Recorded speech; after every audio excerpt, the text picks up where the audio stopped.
Hi అండి. నేను Vijay. Hair transplantation చేసిన తర్వాత అయితే ఈరోజు 47th డే అండి. సో, ఇక్కడైతే నాకు హెయిర్ అనేది ఇంప్లాంట్ చేశారు. ఈ ఏరియాలో అండి. కంప్లీట్‌గా ఒక 3000 గ్రాఫ్ట్స్ వరకైతే పట్టాయి. అండ్ డోనర్ ఏరియా చూపిస్తాను. సో, ఇది డోనర్ ఏరియా అండి. డోనర్ ఏరియా కూడా కంప్లీట్‌గా ఇక్కడ నుండి తీసారా జుట్టు అనేటట్టయితే కంప్లీట్‌గా కవర్ అయితే అయిపోయింది. ఎందుకంటే కంప్లీట్‌గా మనకి ఎక్కడ కూడా ఇక్కడ హెయిర్ తీసినట్టయితే మనకు కనిపించదండి. సో, అండ్ కొన్ని కామెంట్స్‌లో చూస్తున్నాను. హెయిర్ లైన్ అనేది కొంచెం వెనక్కి ఉంది గదా అని అంటున్నారండి. కరెక్ట్‌గానే ఉందండి. మామూలుగా అయితే ఒక రఫ్‌గా ఏంటంటే ఒక 4 ఫింగర్స్ అలా పెట్టుకుంటారు. ఐబ్రోస్ నుండి 4 ఫింగర్స్. ఇటు చూడండి ఇప్పుడు 4 ఫింగర్స్‌కు కన్నా ఇంకా కొంచెం కిందకనే ఉంది.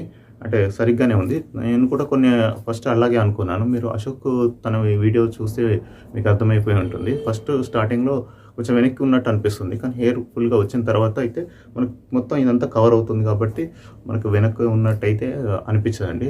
సో, ఇప్పటివరకు అయితే బాగుందండి. మనం నెక్స్ట్ వీడియోతో కలుద్దాం. Thank you all and thank you జాన్వర్డ్ సార్.